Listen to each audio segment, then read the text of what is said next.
So I want to start talking a little bit about Riot V identity. I'm thinking that the decision to continue as Riot V, my understanding is that it's originally a way to honor Riot's legacy, which is very important.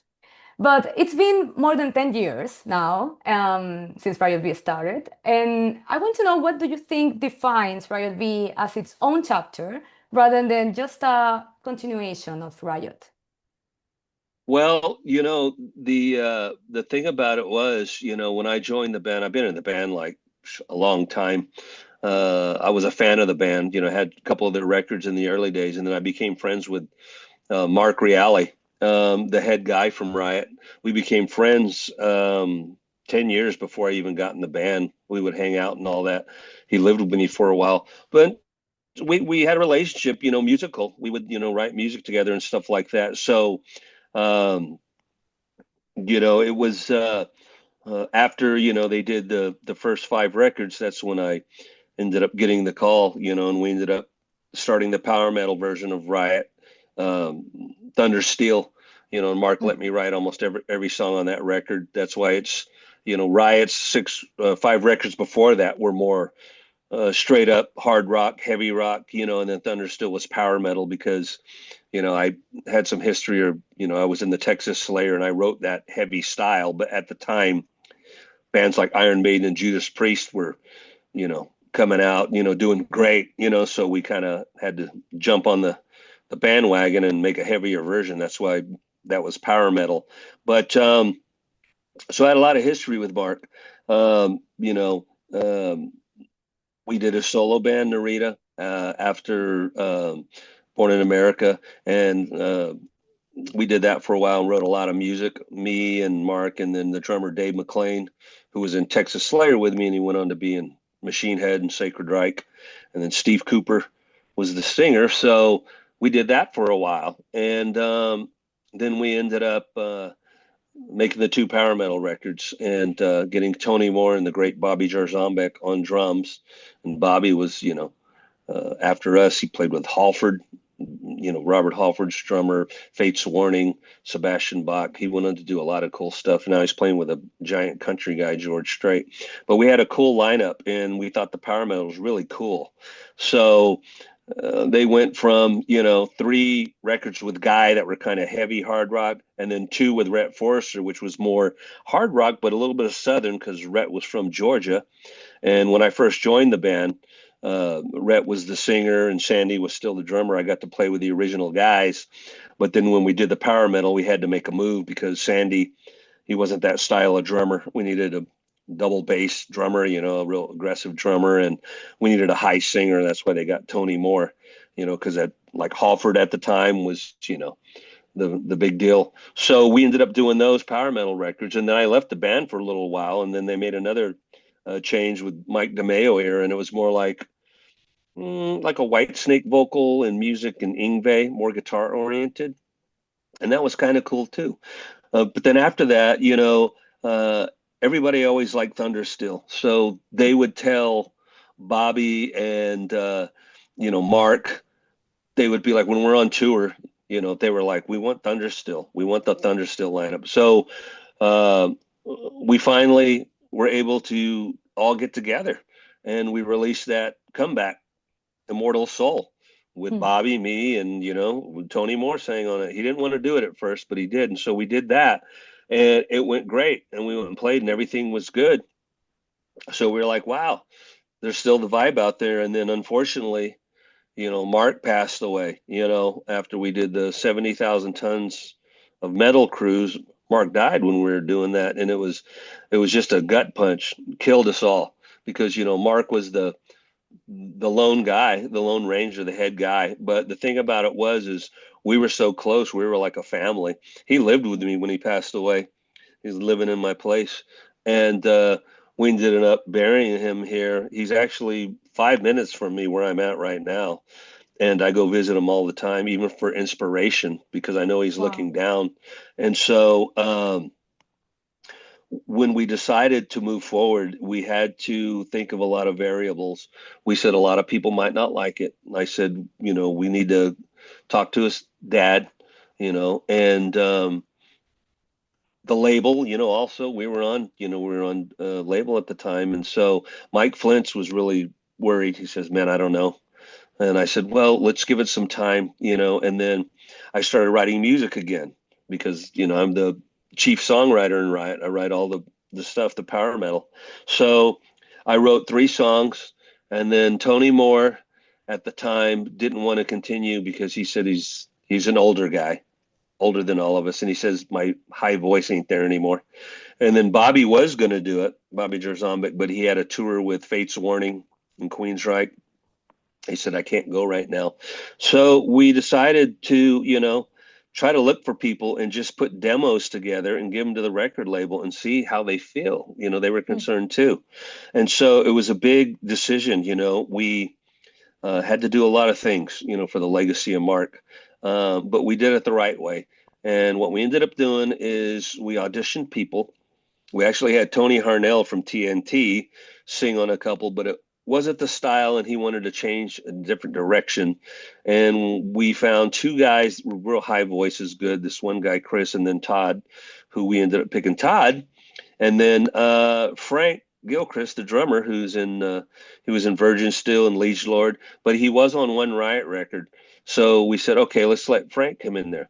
So I wrote 3 songs, put Todd's voice on it, sent it to the record label. They were like, wow, this is excellent. It's great. We want to continue with the record deal. Let's go. We were like, okay. So we talked to Mark's dad, and one of his, I won't forget this, one of his things was, which made me want to continue. He goes, I said, we might continue on in your son's honor. We want you to know that we're not doing it's not a money grab. We want to do it in the spirit of the band. And he goes, of course, y'all are family. And he says, don't let the music be buried with my son. Don't let it Oof. die with my son. We were like, oh my God. I was like, okay, we're going forward. Because every time we play Mark's songs and his spirit lives on, the crowd loves it. So we got the blessing, and we did everything the right way. Yeah. We ended up continuing. And then I suggested, I said, well, if we wanted to actually use the name, why don't we call it the fifth chapter? Because, it's like a 5 singers and we go through all this stuff, and I'm like, the V is actually a 5. It's a Roman numeral 5. So we said, okay, in some markets, they still just call us Riot. In Japan, they say you're just Riot here. And on our albums, they just say Riot. They don't put no V on it. So they understand where we're coming from. So, for us to continue, yeah, it was, we had to see. We got the family's blessing, the record label was Mm. there. And then we said, well, let's put the album out, see what people think, and then play some shows. So Mhm. the record came out, Unleash the Fire, and the record label updated. We started getting great reviews, and they said it sounded great. And then we were booked in a few festivals, and we played the festivals, and they were going crazy. Still like the old vibe. They weren't freaking out. They were like, they loved it. They said, so we were like, I guess we're continuing on. So, we said, okay. So we did that and we said, let's see how long it lasts. And then after that record was up, we ended up getting a deal with the Great Nuclear Blast. It was the biggest, record label out there for heavy metal and hard rock. So they signed us and we did Armor Alight. And we were like, this is just getting great. So, we continued on. We did some touring with Hammerfall, Primal Fear, a bunch of great stuff, big festivals. So we are like, they still dig us, in the spirit of the Riot legacy, and so we moved forward, and then we released another record. The latest one, Mean Streets. It was Nuclear Blast, but they have a bunch of offshoot labels. They went from Atomic Fire, which kind of went under the table, and then now it's Raining Phoenix, which is a big label, and a lot of bands are on Raining Phoenix. So we're in good company again, and they loved it, and they put us out on the road, and we feel like the record is still doing justice. We couldn't believe it. We were like 3 records after Mark died, and people still love the band. It's like it's so great, because Mm. it's one of them things where we care. We're passionate about the music. We don't do things in the wrong way. Mhm. Wow, that's so powerful. Thank you. Thank you for sharing that story. Mm-hmm. I would like to deep dive a little bit more on what you yeah, all the history that you've been through and what the new chapter you're building today. I wonder which like metal legends continue to inspire you today? And if there are any recent artists or ideas or influences that has also become part of Riot's identity today? Well, I mean, it's with a band like Riot, we've been together, for almost 50 years. I joined the band back in 82, 84. And so it's just um, the band itself influenced a lot of people.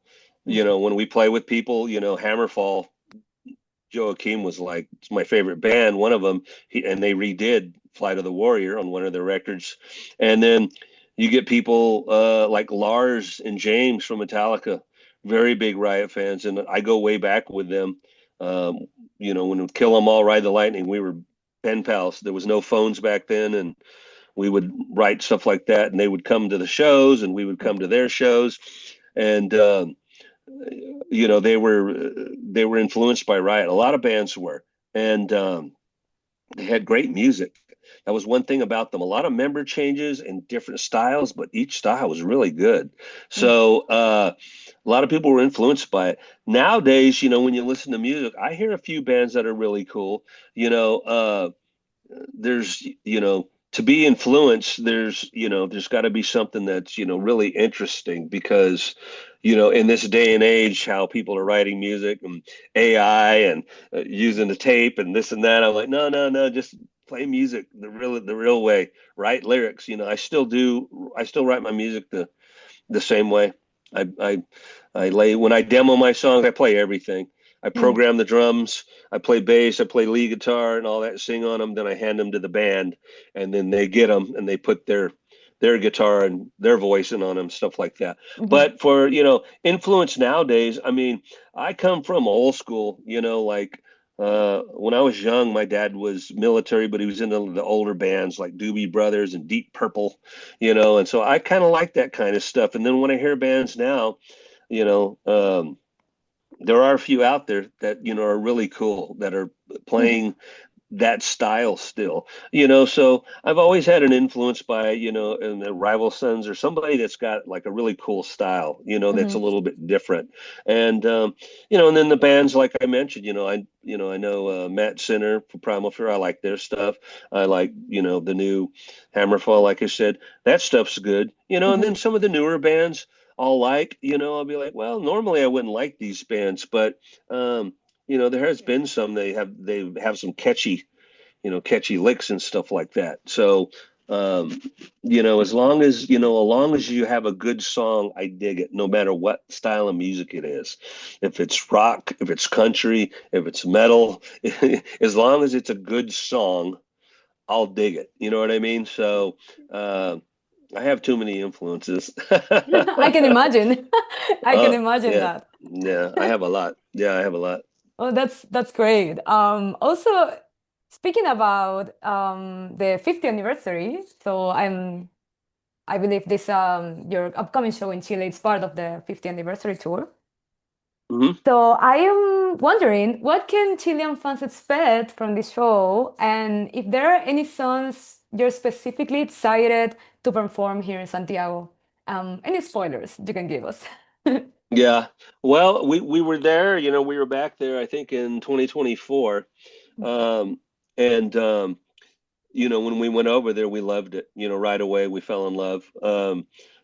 The people, the country, the culture, the food, the women. No, I'm just kidding. No, but anyway, the just the vibe was really cool, and then of course we love the soccer chants, Oh, the yes. football chant, oh, oh, oh, oh, we're like, oh, we love this.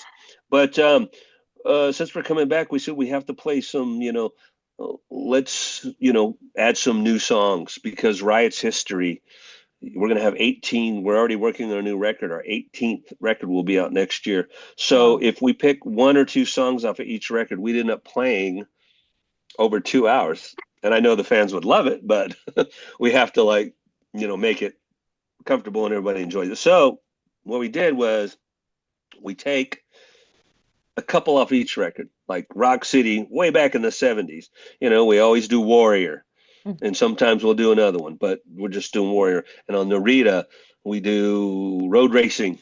and this year we're doing Narita, the instrumental. So we're bringing that back in, and then Fire Down Under.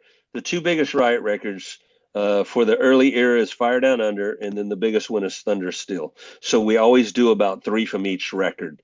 We'll do Outlaw, uh, Swords and Tequila, of course, and we're adding Altar of the King, which we haven't played in a Mm. long time. So we're like, we're going to add Altar of the King. So that's another new one.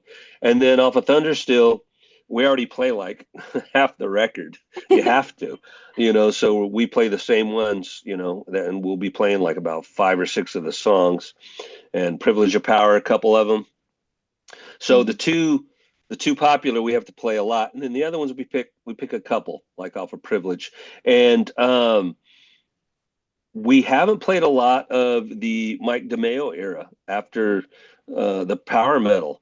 They released some records, and it was different. The style was more like a White Snake, Ingve, guitar oriented, So we were like, we probably need to play a couple of those because people like that era. And we watch social media and we see some comments, and we look for people saying the same song over and over. So this time we're playing two new ones from the Mike DeMeo era. So people will be like, wow, we're playing that. And then we got to do an Immortal Soul. And then, of course, you got to do the Riot Five because that's who we are. You got to please the past crowd and songs, but we have to play who we are. So we Mm. do. We do a couple off of each of the records, and then of course the new one, Mean Streets, we play three or four Mm. because it's our new record. So uh, it's just hard putting a set list together. But we'll play five new songs, so that should be pretty cool. That's cool. Yes, Yeah, definitely. Sounds very, very exciting. yeah, And also I'm thinking, so you're playing in the context of a festival, the Power of Metal Fest. Um, let's imagine there's a younger generation of metal fans there, discovering Ryan V for the first time live, at least. yeah. What would you think? What would you want them to understand about the band after seeing you live for the first time? Well, it's one of them things where we've been at it for 50 years almost. It's a long time, and if they ever want to like see a real story of a band. I mean, there's bands out there that have stories like Anvil, and everybody's got a story. I'm like, Riot's got the biggest story because a band that has been going for 50 years and have changed a million members. From the Mm. first record there was a different lineup on the second record, and then on the third record there was like three guys new, so, and on Thunder Scale, it was a brand new band, so uh, the endurance, and even though, like I said, that the member changes and the type of music and the era, um, people love it, so they've been following us, and so you continue on. So that's one thing we've noticed that, you know, all these years we're still able to put out good music even though um we're getting older. I haven't lost the formula. A lot of people my age will start giving in and writing stuff. I said, I was, I'm the power metal guy. Mark taught me a lot, and I wrote some of the biggest ones for us, Thunder Still, Flight of the Warrior. And so I'm like, Johnny's back. I said, I got to keep writing in that era and stuff like that. So what's cool about it is when we continued on with the Riot Five, that's why we ended up staying power metal, and we got a high singer because I said, I don't want to go to I want to be where I was an original member, from Thunder Still. So we have to continue on in that vein. So we need a aggressive drummer, a high singer, and I'm writing the same kind of music. So we have that kind of music, and a lot of youngins nowadays, when they look at us, they're familiar with us, and they just kind of like sit there and look, and they don't know. But when they watch us, they're like, "Wow, these old guys know how to play." So it's one of them things where we still uh we still take pride in having a good band, Mm. not using any tracks, not using any tapes. It's like what you hear live, is the real band, and uh Frank's a great drummer and the guitar players are excellent, and stuff. And then even the new singer situation, which is another handful story. Luckily, we got a great guy to continue on. But a lot of fans, we've noticed when we're at the meet and greets, some youngins come up. And I'm looking at him, I'm like, wow. And I met a young guy, and he had the Thunderstill copy. I was like, you weren't even born. You were you were born like 20 years ago. He's like, I love this record. It's my favorite record. And I was like, great. So even though, we're getting older and there's a younger crowd out there playing metal, a good band and a good song is a good song. So when they throw it on, I think that's why even a younger generation of metal bands like us. If you're into power metal, you still like the older bands like us and a few others. You know what I mean? Yes, I am. So That is so true. so so we're moving forward with the kids. That's awesome. I love it. I love that.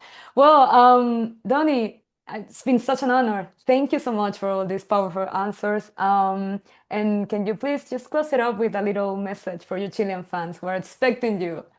So exciting. Okay. Hi everybody. No. This is your buddy DVS inviting you to the shows out in Chile. My Chilean fans. So we're looking forward to going back there. It's more than music.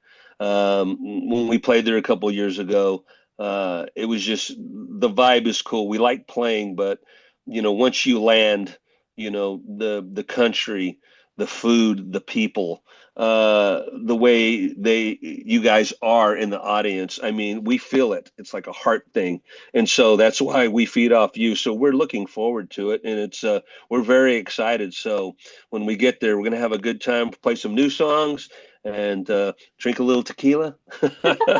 And Pisco. Yeah, yeah, yeah. Okay, thank you so much, Danny. I'm gonna stop the Good. recording before